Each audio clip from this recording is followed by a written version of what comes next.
ยกมือ10 นิ้วกราบนอบน้อมยังพระติรัตนแก้วเจ้าตั้ง3 ประการอันมีพระพุทธพระธรรมพระสงฆ์อันเป็นสรณะที่เปิ่งที่เคารพนับถืออันสูงสุดในชีวิตกราบคารวะแตบไตรไวสาปารมีธรรม พระมหาเถรานุเถระเจ้าคณะพระสังฆาธิการภิกขุสงฆ์องค์เนนจุตนจุองค์โดยความเคารพขอเจริญสุขเจริญปรญาติโยมสาธุชนพุทธบริษัทติ่นจองห้องวัดจุหนุ่มเท่าใจยิงขอน้อมต้อนรับทุกท่านเข้าสู่รายการมรดกธรรมกำเมืองและสารธรรมกำเมืองทางสถานีวิทยุกระจายเสียงพระพุทธศาสนาแห่งชาติและสังคมคลื่นเพื่อการศึกษาพระพุทธศาสนาและวัฒนธรรมคลื่นพระพุทธศาสนาและจริยธรรมส่งสัญญาณกระจายเสียงต่างคลื่นสถานีวัดฝ่ายหินตำบลสุเทพอำเภอเมืองจังหวัดเชียงใหม่ในเมตตาท่านเจ้าอาจารย์พระครูสมุวิสุวัตรวรกิจโจท่านเจ้าอาวาสวัดฝ่ายหินท่านผู้อำนวยการสถานีและผู้ควบคุมเทคนิคการกระจายเสียงส่งสัญญาณออกอากาศในระบบคลื่นความถี่ FM 104.50 เมกะเฮิรตซ์ สถานีวิทยุคลื่นพระพุทธศาสนาและจริยธรรมในความอุปถัมภ์ของมูลนิธิพระบรมธาตุเจ้าดอยสุเทพในเมตตาพระครูวรลบนามวงพรหมผู้อำนวยการสถานีเมตตาท่านเจ้าอาจารย์พระมหาประสิทธิ์ผู้ควบคุมเทคนิคการกระจายเสียงส่งสัญญาณออกอากาศตั้งคลื่นความถี่ FM 96.0 เมกะเฮิรตซ์ตลอดจนวิทยุชุมชนต่างๆที่ต่างตันผู้อำนวยการ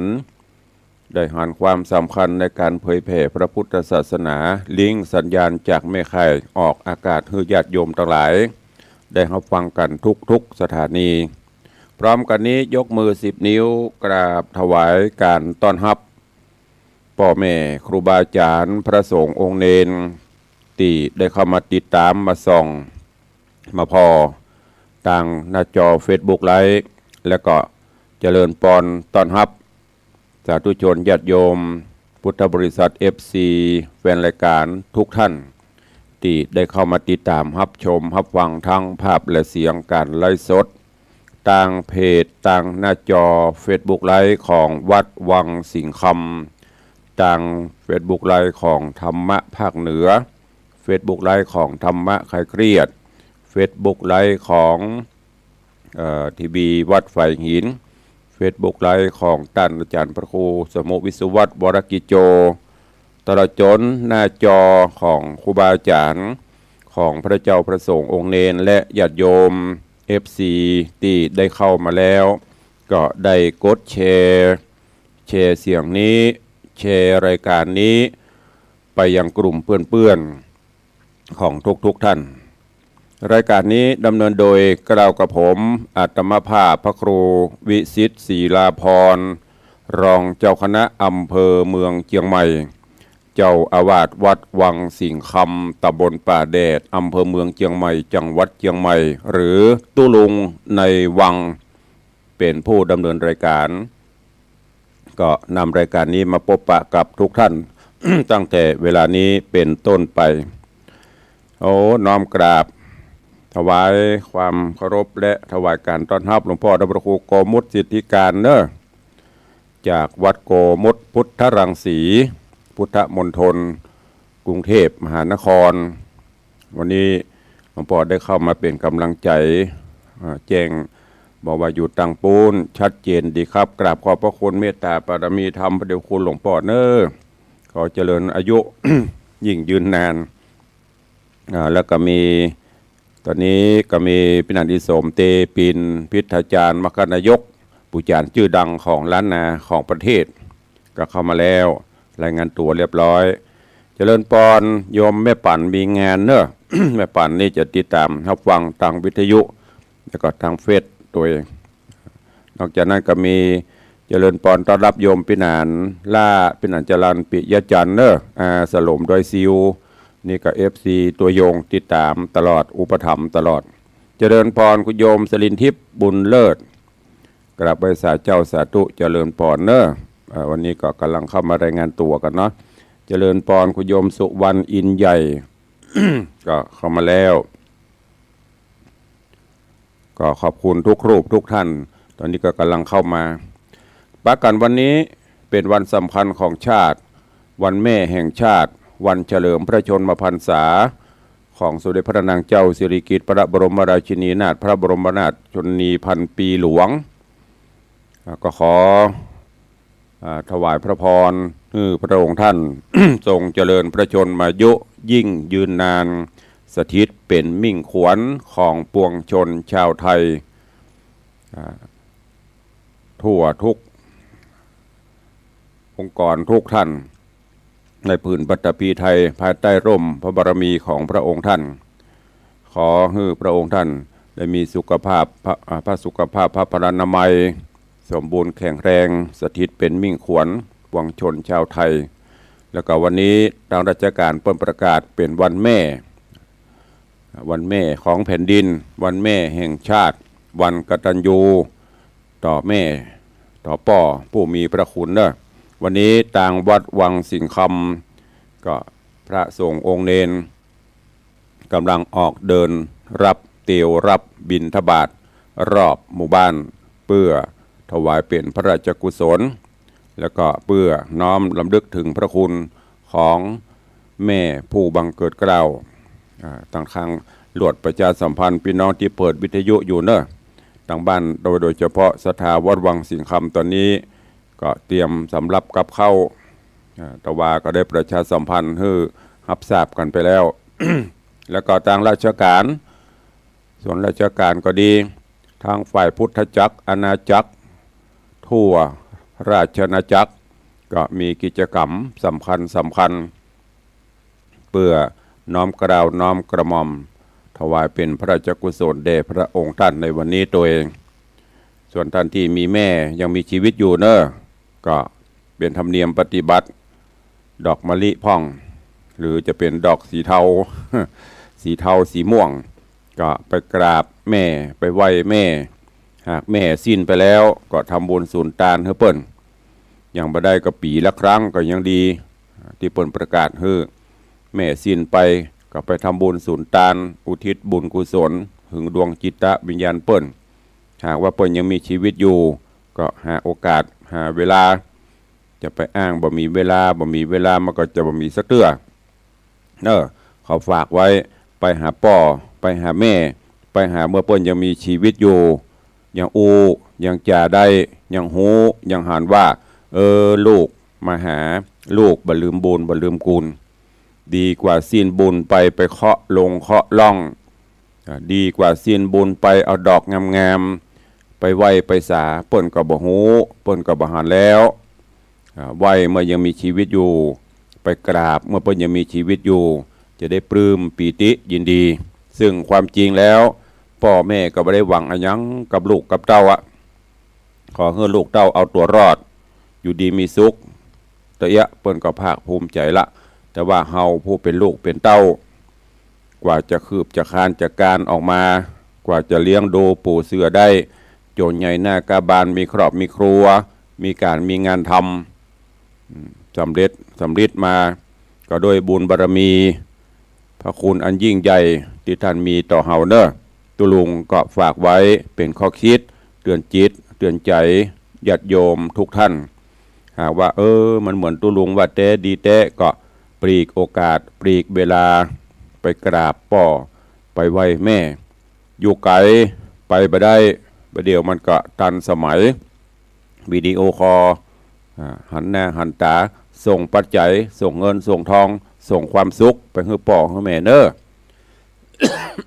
ขอสุมาเนอะช่วงนี้อากาศก็คืมร่างกายก็เริ่ม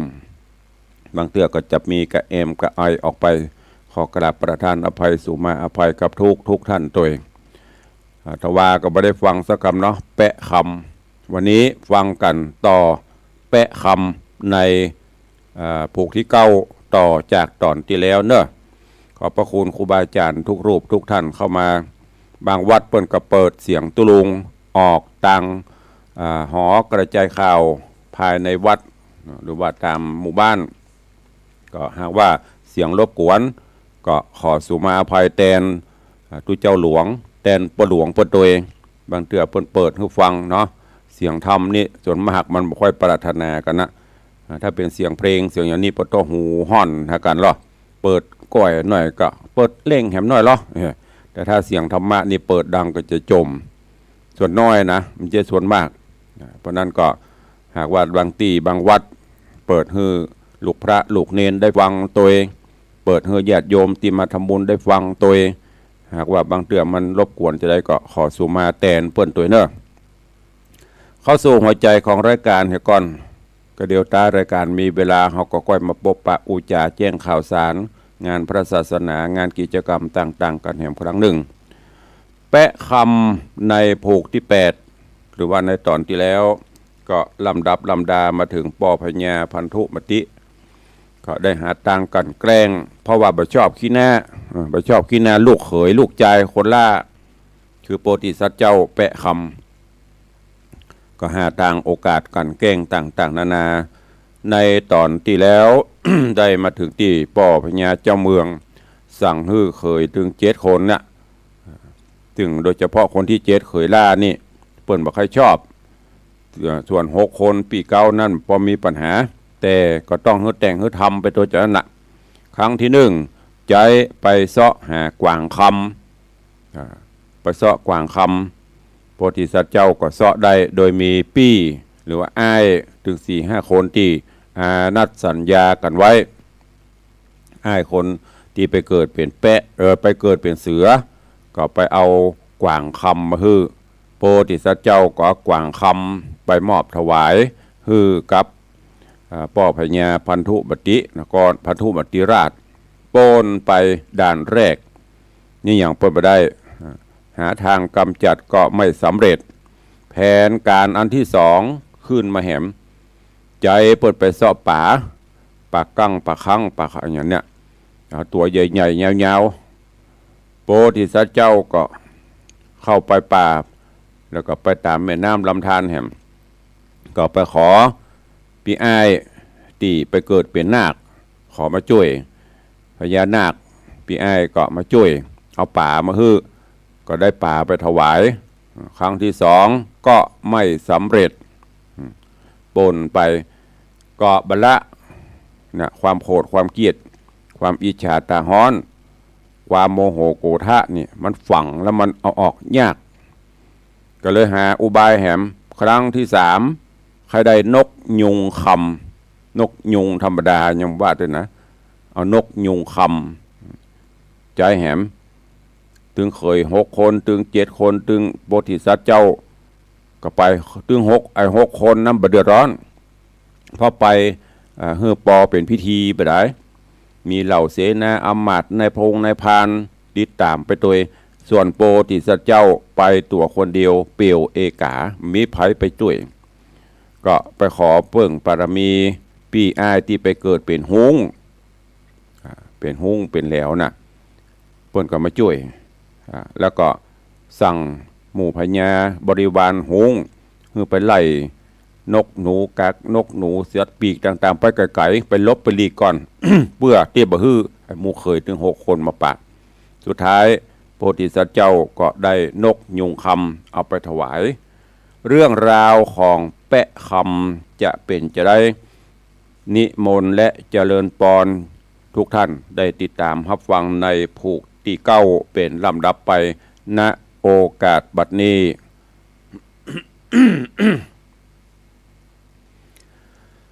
นะโมตัสสะภะคะวะโตอะระหะโตสัมมาสัมพุทธัสสะ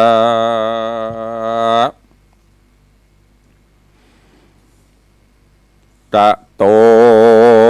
ปะลังราชาปะโรติตังปะโกสาเปตวาหาติสาทะโว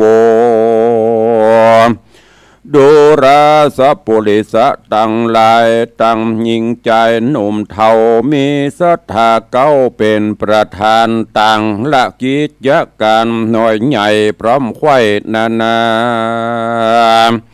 ปากันมาบวนโบพร้อมนาอยู่ฟังธรรมจุงดาจำติดต่อตามบาทคอบาลี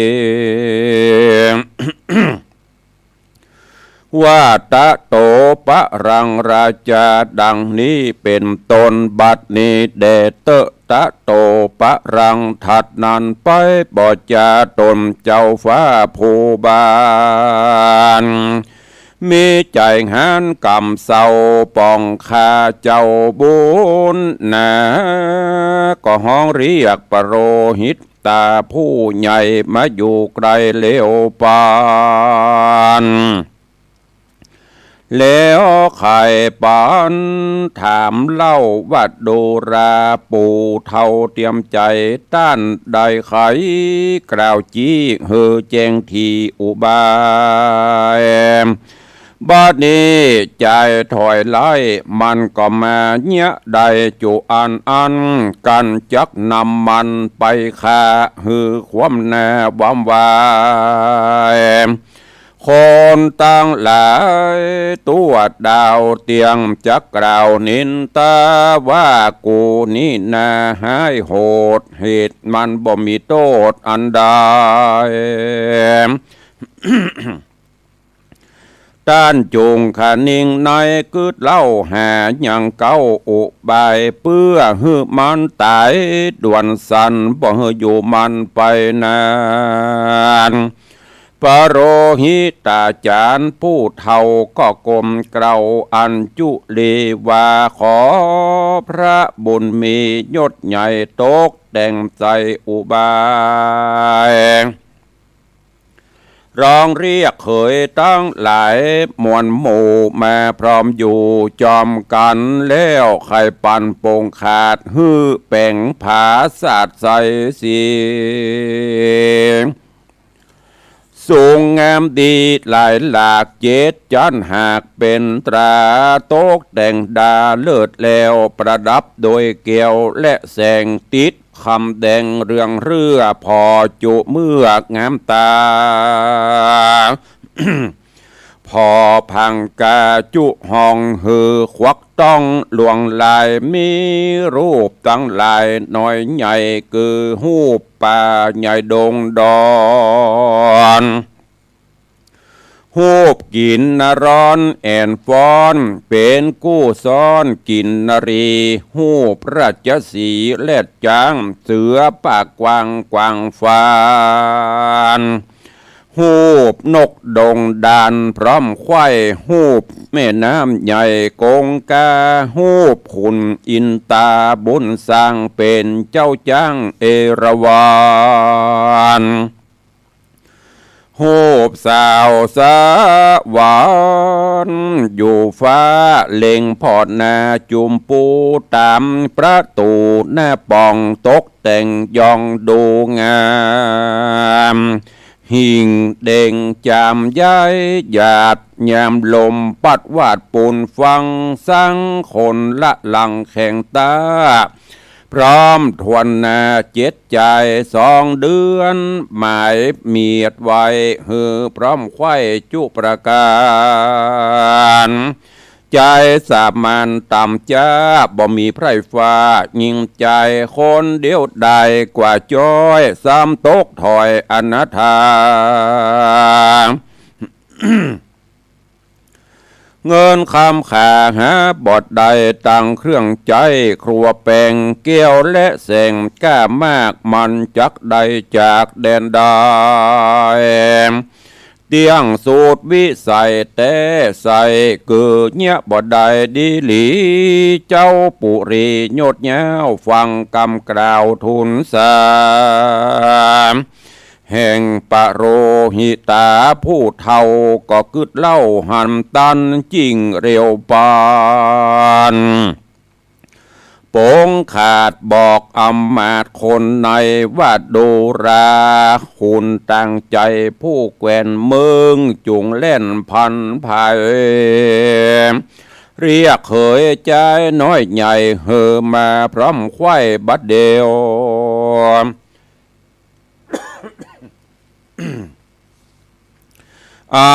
มาดเดียวรีบเฮาตามเก่าเต้าปั่นไม้กันเคยตั้งลายมวลหมู่มาพร้อมอยู่จอมกันเจ้าห่อจันทิราชก็โอกาสใครจะตามปะโรหิตาผู้เฒ่าใครบอกเล่าอุบายคือเคยตั้งหลายหน่อยใหญ่หูแจงควายจุคนก็มีหันเล็ดนาเตปัญจนาส่วนเคย6 คนพี่เก้าฟังเต้าเจ้าไข่ปันก็ปากันรีบหาวบอกสูตรบอกสู่เต้าแดนตนรีบเร่ร้อนแต่งห่างอย่างหมู่จ้างปังไปล้อกเวียนลายพร้อมไข่ตั้งเครื่องใจอาหารคือข้าวสารลายหลากตั้งจีนตากป่าตายพริกเกลือไหลพร้อมเสียงตังหมากเบียงปูยาแล้วยกโยธาไพรไตนับอันใดปอปานรีบหายผันกระภาคออกไปจากราชธานีเข้าดงรีเถื่อนทองไปรอดห้องแดนไกลโยธาในหิวหอดจริงแปงปางจอดเศร้าสาถึงวันผูกเจ้าจุ่มเคยเก้า6 คนก็เฮรีปนไพรไตเร่งตัดต้นไม้งามตาเปื้อต่างดาแต่งห่างตามนายจ้างไข่ปานพ้องก็ฟันพ้องก็ถากเอาจังลากนำมาเลื่อยเป็นฝาเป็นแปนตามอันแกวนเดิมอ่อนแต่งเป็นก้อนกันฟ้ากะเป็นจ้อฟ้าปันลมไม่เป็นปมแปะออกพ้องต้องดอกลวงลายพ้องเกาะหมายเมียดไว้ยังเสาน้อยใหญ่นาโต๊กแต่งดาจุสิ่งครบทวนยิงจุอันเสียงลาคืนวานหลากเดือนหนึ่งหากเป็นไม้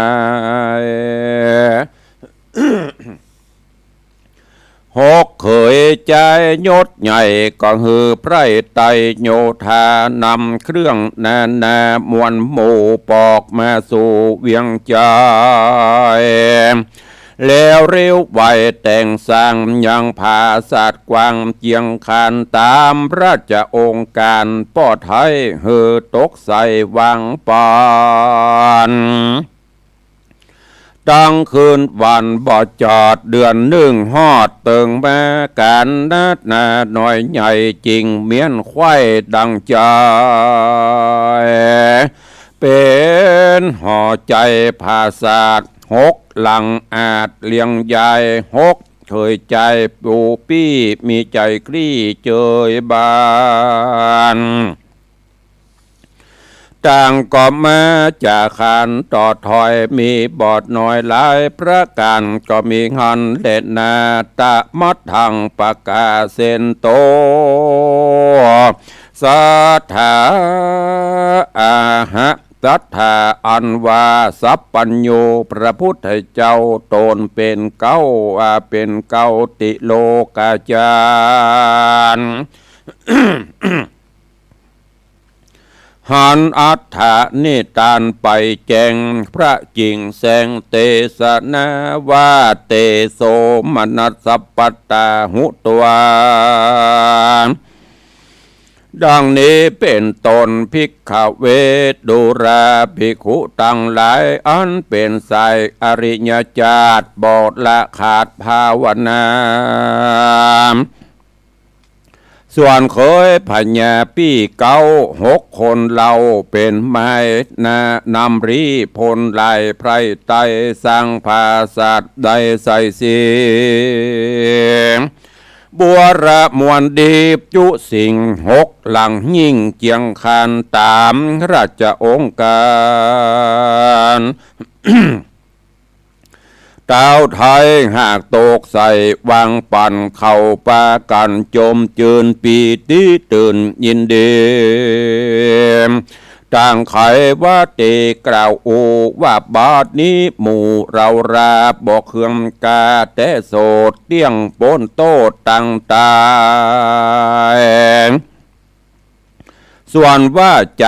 ต่ำจ้าอันเป็นเคยละเฮาราบ่มีปัจจาไพรน้อยเป็นกู้ห้อยเตรียมตนบ่มีรีปนน้อยใหญ่ฮับจะไว้ใจกระทำกันบ่มีผู้จำนานฉลาดควักเต็มวาดลวงลายเครื่องไม้หลายน้อยใหญ่หาบ่ใดแดนใดบ่มีในปากกว้างมันบ่มีจ้างปังไปตั้งลอกเวียนลายจักลากออกมาจากดงตาลก่อนถึงวันมาควายมันสร้างบทใดดังหมายมันเตี้ยงได้ตายความนาโดยดาบกระคมบางตามเจ้าห่อขวางป้อไทยได้บอกไว้เป็นตราจุมเราราจุโพมเตียงได้อยู่เจยบ้านสุขสำรานชื่นจ้อยมองต่ำก้อยก็หายโหน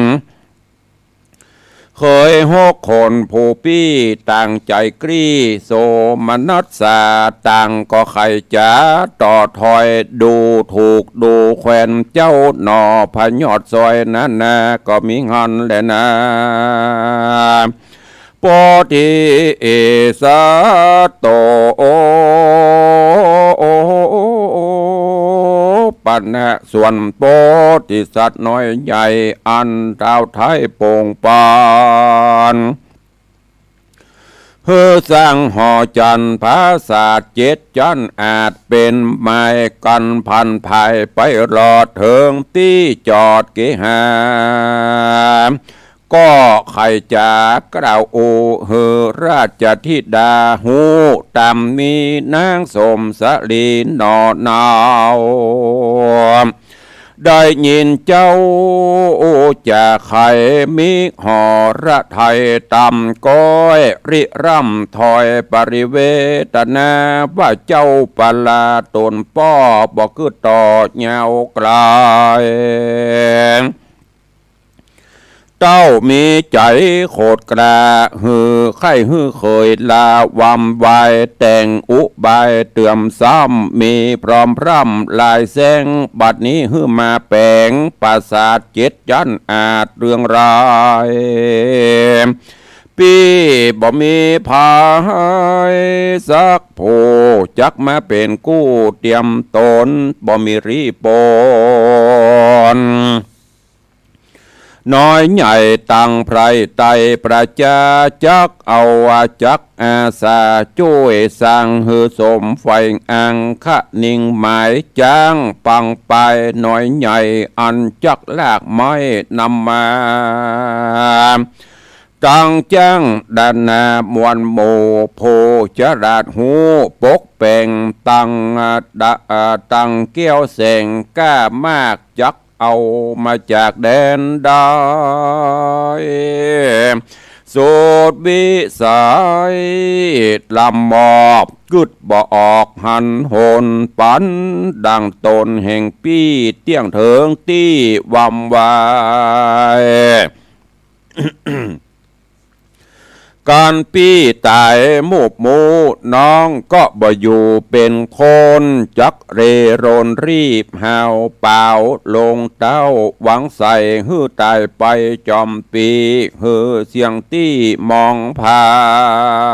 น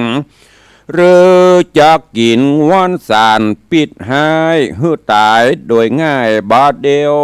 หรือเอาเชือกเหนียวบ่น้อยมัดคอห้อยเมื่อมอนแย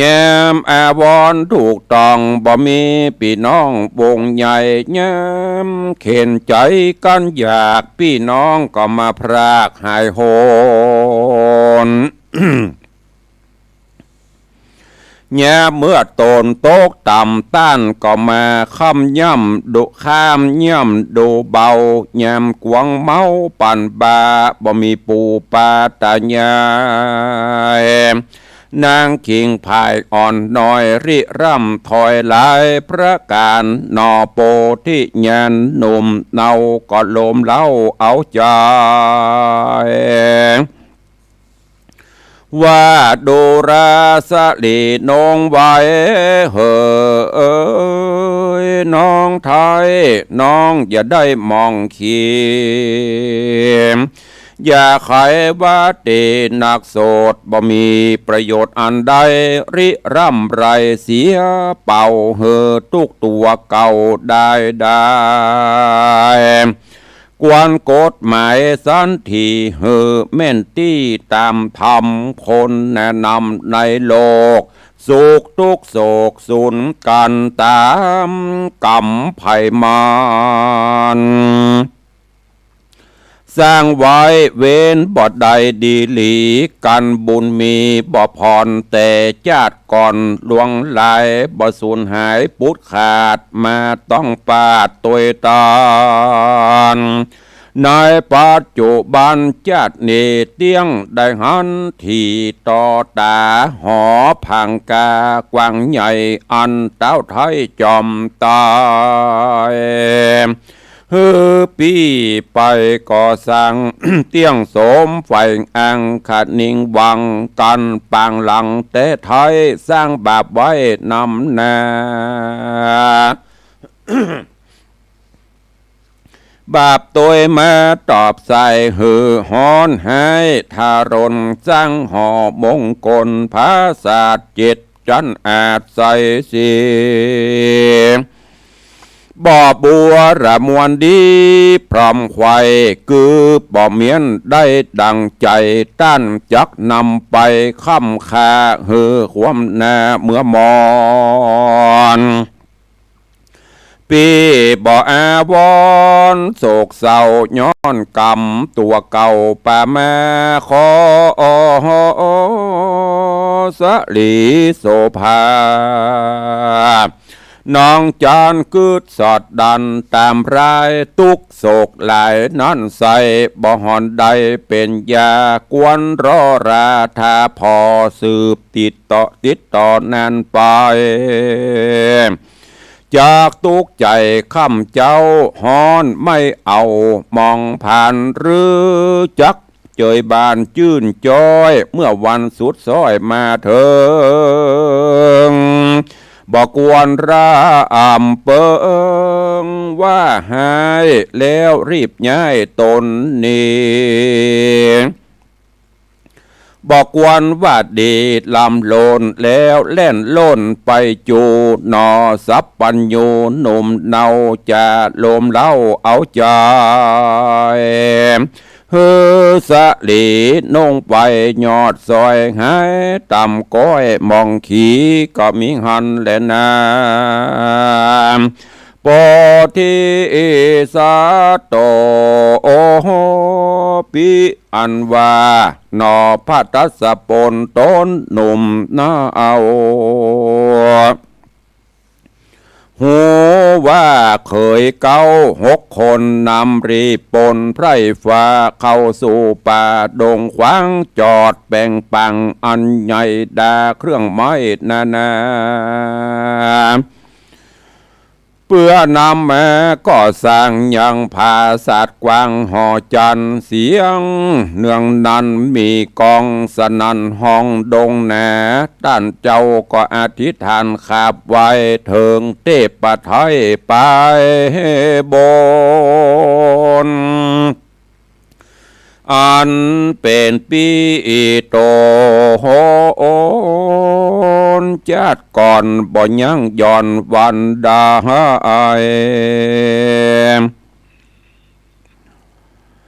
ว่าแต่ข้าแต่พี่ใส่ใจ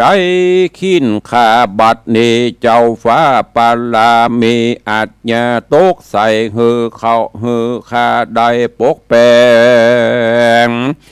ยังห่อคำแดงภาษา7จันอาจเรื่องไรฮือเร็วไวเหมียนจอด2 เดือนรอดเป็นมาการสร้างทวายบอดใดบ่เมียนไข่ตามกรรมต้านจักนำไปฆ่าฮือความนามรณะขอพี่สายตาอย่าได้จ้า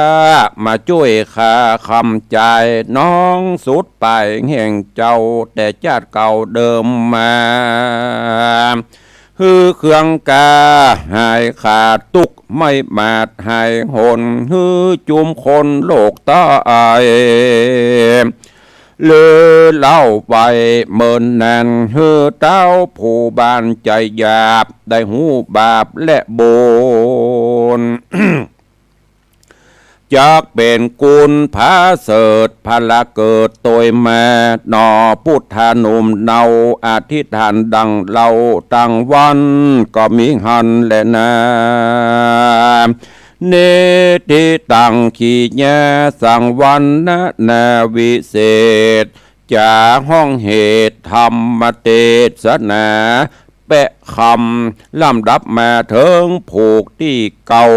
ตอนที่1ก็วางลาไว้เต้าอี้ก่อนเลยนะก็บังโกมสมเรศเด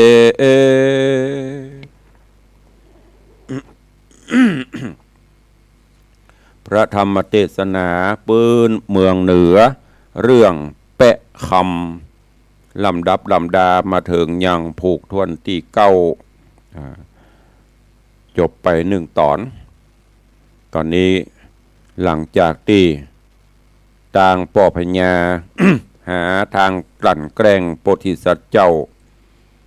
ทุกวิธีทางก็ยังบ่ได้เตื้อด่านแรกไปเสาะกวาง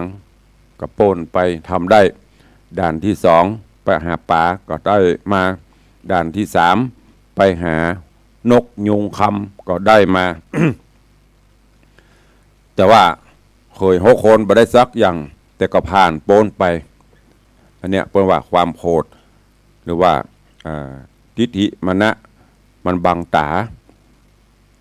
หาตังก็จะกำจัดเขยล่ามาถึงในตอนนี้ก็ปรึกษาหาลือหมู่โหราศาสตร์โหราจารย์จะเนี้ยจะได้โหนตั้งหลายก็หาตังร่วมถ้าเป็นภาษาอันนี้สมรู้ร่วมคิดหาตังกันแกล้งเปิดตัวแห่เลยออกอุบายว่า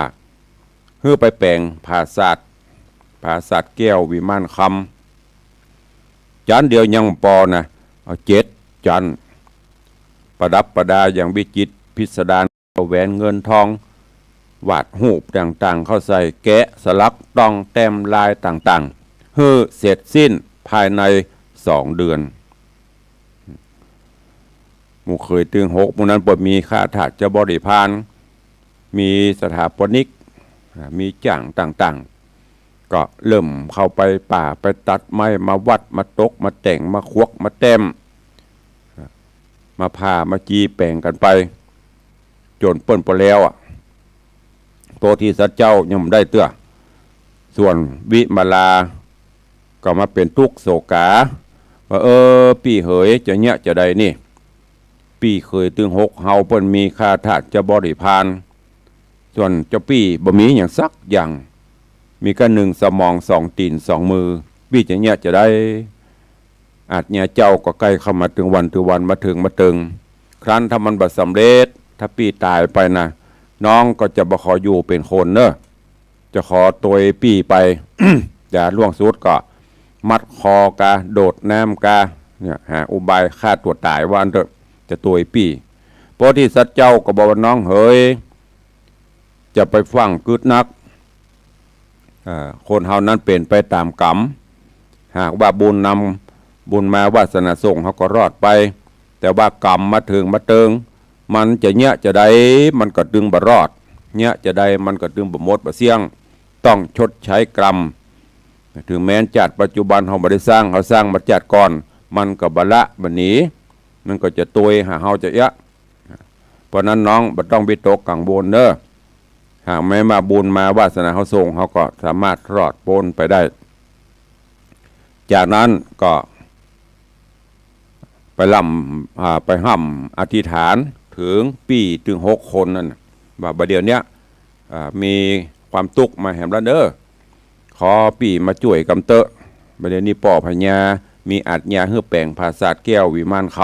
ำคือแล้วภายใน2 เดือนก็มาตุกอกตุกใจจะเนี่ยจะได้มีใครมาช่วยขอปีได้2 หูเล็งหันฝั่งมาช่วยด้วยเนอะตอนนี้กำลังอธิษฐานจิตขอปีได้มาช่วยแปลงเรื่องราวจะเป็นจะได้ก้อยติดตามฟังกันในตอนต่อไปอันเนี้ยญาติโยมทั้งหลายกรรมเนี่ยที่เปิ้นเน้นต่างภาษาในต่างพระพุทธศาสนากรรมมุนาวัตติโลโกสัตว์โลกเป็นไปตามกรรมเนี่ยก็จะย้อนกล่าวมาถึงเรื่องราวต่างๆที่ญาติโยมทั้งหลายได้หูได้หันปัจจุบันเนี่ยไม่ว่าจะเป็นเรื่องวงการของทางพระเจ้าพระสงฆ์วงการตำรวจทหารวงการทุกอย่างบุญวายเนี่ยเพราะกรรมมาถึงมัจจุราชมาถึงมาตันก็อย่างที่บ่ได้คนเอาเรื่องเก่ามานะเอามาฮือเปรียบเทียบเมื่อฟังเหมือนอย่างครูบาอาจารย์ที่เปิ้นมีเรื่องมีราวไปบางพ่องก็ปั่มเปงภาวนานึกว่าจะสำเร็จก็ยังมีใจกิเลสตัณหากุ้มรุมอยู่กามันเป็นกรรมเหมือนอย่างโพธิสัตว์เจ้าเขาเนี่ยปั่มเปงภาวนากี่ภพกี่ชาติกรรมก็ยังตัวตัดรอนอยู่กรรมก็ยังตัวเบียดเบียนอยู่ตราบใดที่กรรมมันบ่หมดมันจะต้องชดใช้กรรมแม้แต่คนที่ทำที่ว่าเขาเปิ้นต่างๆนานาตุลุงย้ำอยู่เสมอนั่นน่ะกรรมเขาก็มีอยู่แต่ว่ากรรมดียังมีนักกรรมชั่วเขามาหลายมันก็ยังมาถึงเตื้อเมื่อกรรมมาถึงจะได้มันก็บ่ปนว่าที่พระเจ้าก็บอกให้เมียหรือสีภรรยาหรือวิมาลาเนาะเยอะไม่ต้องไปวิตกกังวลอย่างน้องเหยถ้ากรรมมันจะมาเนี้ยจะใดมันก็ตึงบ่ปนนะบอกว่าจะเป็นตู้เจ้าปั่มเปงอรหันตาจนเท่าตนแก่ถ้ากรรมมันมาตันแล้วจะได้มันก็ต้องเปลี่ยนไปตามกรรมเนอะอันนี้หูจักแยกเอาเพราะฉะนั้นอยู่ด้วยกันบนโลกใบนี้มันสร้างคุณงามความดีปั่มเปงปารมีทำไปไม่ต้องไปติชินนินตาเปิ้นเนี่ยดีกับโดยบุญกุศลของเปิ้นมาดอกสนองบดีกับพ่อกรรมวิบากของเปิ้นมาเติงมาตันเฮาก็ต้องปั่มเปงของเฮาไปเฮาก็ยังบ่ฮู้ว่าอนาคตการเฮาจะเป็นจะได้ไม่ต้องไปพออย่างนักท่านทั้งหลายพอนักการบ้านการเมืองถึงวันนี้เถอะมันจะว่าโจมตีไม่ได้ว่าอย่างเปิ้นนะล้มลุกคลุกคลานกันไปบางเตื้อคทกรรมมีกระตกละกรรมลำบากเนี่ยโดนปลดโดนอย่างไปโดนพักหน้าที่อย่างไปในพักกรรมคืออย่างคือการกระทำเนี่ยชี้เหื่อหันไม่ต้องไปเอาอนาคตการในปัจจุบันเนี่ยแม้แต่ตำรวจนันตะวาก็หันข้าวไปโคนแฟดโคนฝุดตำรวจได้ยาจะเป็น100 เม็ด100 กว่าเม็ดก็ใจว่ามันจะดีกุคนหรอกกรมตำรวจก็ตึงมดตึงมวลน่ะเป็นแสนคนน่ะมันก็มีตึงดีบดีย้อนมาถึงอย่างตู้เจ้าก็เหมือนกัน300,000 กว่ารูป 40,000 กว่าวัดเนี่ยมันก็มีทุกองค์กรทำกรรมดีก็ได้รับความดีไปทำกรรมชั่วก็รับกรรมชั่วไป เพราะฉะนั้นเฮาก็ต้องหูตัวเก่าดูตัวออกบอกตัวได้ใช้ตัวเป็นนำธรรมะมาใช้ในการดำเนินชีวิตประจำวันไปเสียสละประโยชน์ส่วนตนเพื่อประโยชน์ส่วนรวมปั่มเปงปารมีทำไปไม่ต้องไปเบียดไม่ต้องไปเบียน สร้างคุณงามความดีไปลดละเลิกอัตตาตัวตนจะไปหาว่ามีตำแหน่งมีหน้าที่มีโน่นนี่นั่นใจหน้าที่ในทางที่ผิดสุดท้ายกรรมที่คิดมาถึงวันหนึ่งเฮาก็จะตกไปอย่างวงการข้าราชการทหารตำรวจจันผู้หลักผู้ใหญ่ก็มี ใจว่ามันจะบ่มีตกตาเปิ้นเป็นดีไข้หัวตกตาตัวเป็นดีไข้ให้ยามเมื่อลูกหลานบนใดก็ลูกหลานไปยามเมื่อผลกรรมมันตอบสนองมาแล้วจะรู้สึกฝากไว้กับทุกท่านเนอะเวลากระวยใกล้จะหมดละ เดี๋ยววันพูดก็ฟังกันต่อแปะคำโบธิสัตว์เจ้าจะจดใจกรรมจะเป็นจะได้ก็ให้ติดตามฟังกันในตอนต่อไปเนอะก็วันนี้ก่อนที่จะหมดเวลาจะจบรายการเนอะอย่างที่ตุลุงบอกไปแต่ต้นวันนี้เป็นวันแม่ใครยังได้ไหว้สาแม่ก็ไปไม่ใช่จำเป็นแต่แม่ถึงแม่ถึงพ่อนั่นแหละกตัญญูกตเวทิตาธรรมลำดับธรรมกันไปเนอะก็มีข่าวฝากประชาสัมพันธ์ให้กับญาติโยมศรัทธานาบุญต่างหลายเนอะแต่ว่าท่านเจ้าพระครูวัดสันขยอมเนาะได้มานิมนต์ตุลุงตัวเองด้วยขอฝากประชาสัมพันธ์เชิญชวนร่วมงานทำบุญทักษิณานุปทานครบรอบ5 ปีและการมรณภาพมรณการแล้วก็ครบรอบจัดการ81 ปีหลวงพ่อพระครูโอภาสวิหารกิจ อดีตรองเจ้าคณะอำเภอสันทรายเนอะที่วัดสันขยอมวิหารไม้สักทองในวันที่19 สิงหานี้เชิญชวนทุกท่านไปห่วมกินห่วมตาลด้วยกันเนอะในช่วงนี้ก็มีงานนักวันนี้วันแม่ก็มีกิจกรรมหลายที่หลายตังก็ที่ไหนปนจัดก็ไปห่วมกันเด้อ นอกจากนั้นก็ในช่วงของเดือนสิงหาวันที่21เด้อ21 สิงหาอย่างตุลุงได้แจ้งไปไผ่ว่างก็เชิญชวนมากินข้าวน้ำมาจำข้าวตอนร่วมกันกับตุลุงเด้อตุลุงมีงานหยังก็ในโอกาสที่อายุหมดไปเสี่ยงไปครบ62 ปีอายุวัฒนมงคลครบรอบตุลุงวันเกิดตุลุง62 ปีเนอะในวันที่21 สิงหานี้แต่ว่าปีนี้ก็จัดกันแบบง่ายๆตามยุคตามสมัยเพื่อความสุขสวัสดิ์เพื่อความอยู่ดีมีสุขใครจะมาห่วมกินห่วมตาลตัวตุลุงก็มาเนอะเจริญปอน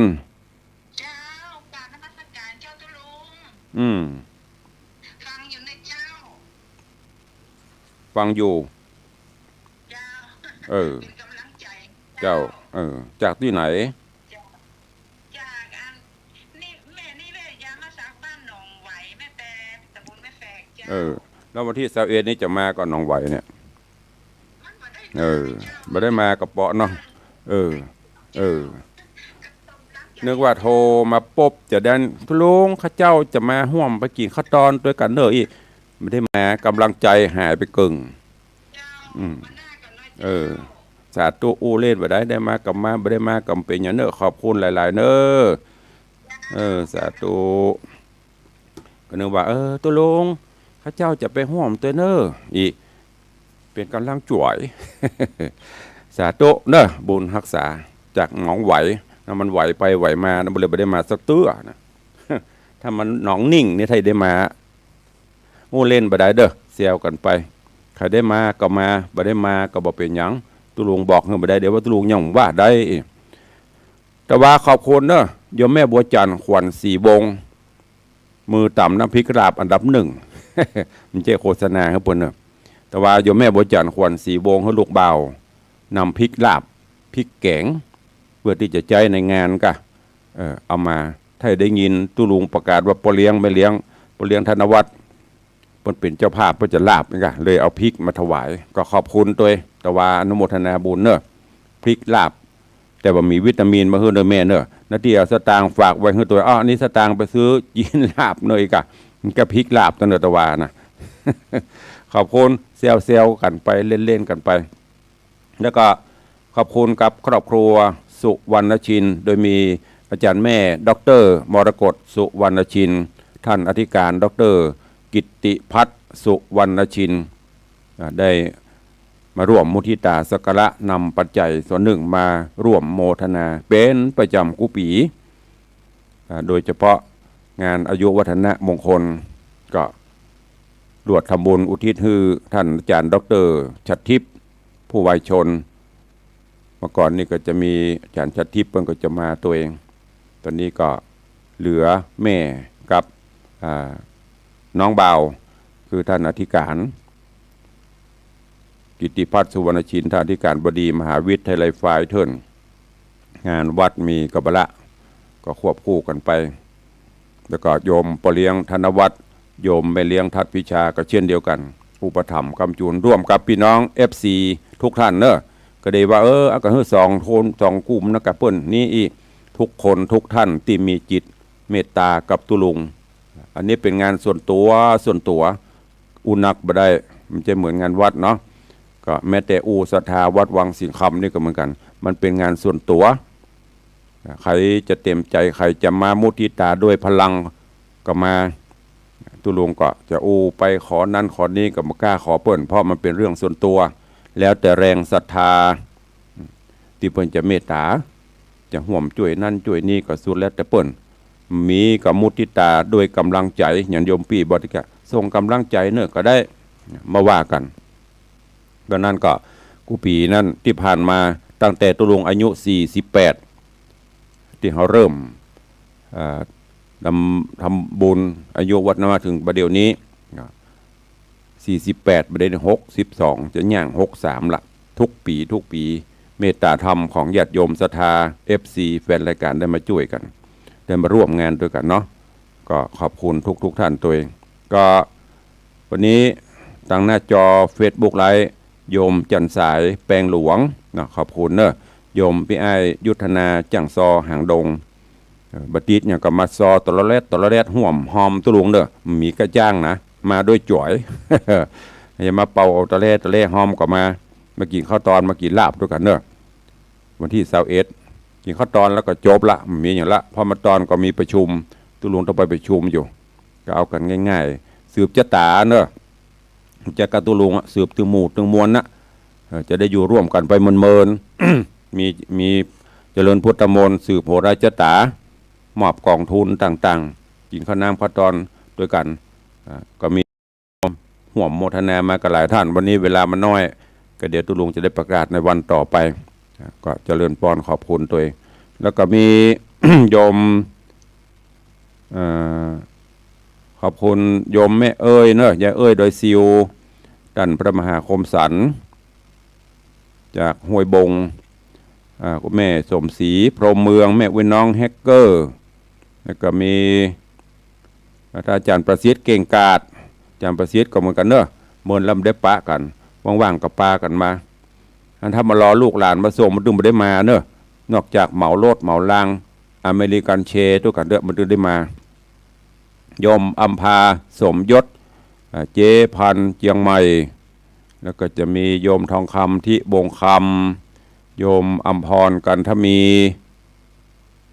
ก็มีท่านนายกเจริญคำจะมาเนอะนายกมากินลาบด้วยกันเนอะทำมาจะตัดออกสมโนครัวละ ท่านนายกเจริญคำยามานายกเทศมนตรีตำบลสันผักหวานอันนี้ก็เป็นตึงนายกเป็นตึงปูจันเป็นผู้อุปถัมภ์วัดสปันก็เคารพนับถือกันมาว่างก็มากินข้าวกินน้ำด้วยกันเนอะได้เวลาบ่เหมือนโยมพี่อัญชลีคำกิติแล้วก็มีโยมสุพรรณีคุณโยมแม่เลี้ยงชิดชบาโยมพี่สมพรมีอย่างก็มาเนอะเจ๊สมพรเนอะมีทุเรียนกามีของกินมีโคนมาเลยเอามาเลี้ยงกันเจริญปอนเนอะพี่นายนิสมเตปีนอันนี้ก็มาช่วยกันเนอะเป็นปากเป็นจ๋าสตางก็หอม เสียงก็มาหอมตัวแม่บุญปันมีงานแม่บุญปันมีงานไม่ได้มาก็โอนมาสัก300,000เนอะแม่ปันเนอะ แล้วก็มีปินันล่าปินันจรันปิยาจันทร์โยมสรินทิพย์บุญเลิศอันนี้ก็เป็น FC ร่วมแรงร่วมใจกันขอบคุณทุกท่านเนอะอู้ถึงเรื่องจะลืมไปโรงทานพอดีก็อู้จากับ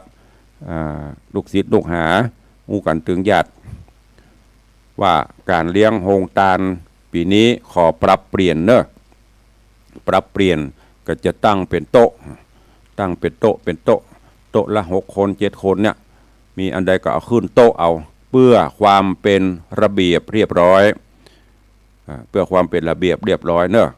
เขาจะบ่มีโรงทานละมันจะยุ่งหยาบถามว่าบ่มีโรงทานแล้วเนี่ยจะได้ตุลงก็เอามาเสียดก็ตักใส่ถ้วยขึ้นโต๊ะ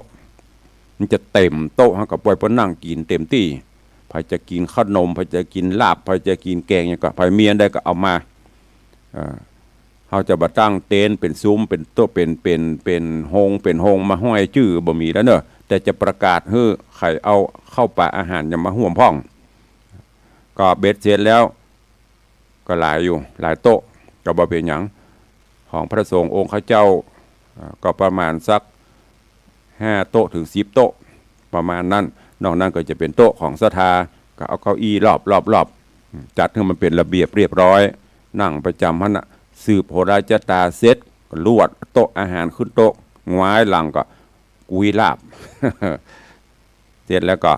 ร่วมพิธีด้วยกันมอบกองทุนต่างๆก็เป็นอันเสร็จพิธีเนอะอันนี้เป็นกำหนดการวันที่21ก็นำเรียนแจ้งให้กับทุกท่านตัววันนี้เวลาหมดเวลาละคงไม่ได้ประกาศรายชื่อศรัทธาเนาะก็เอาไว้วันต่อไปเนอะใครอู้ใครจ่าใครร่วมโมทนามุทิตากับตุลุงก็สามารถโทรเข้ารายการหลังรายการหลังไมค์ได้เนอะหมดเวลาแล้วก็โทรเข้าได้ห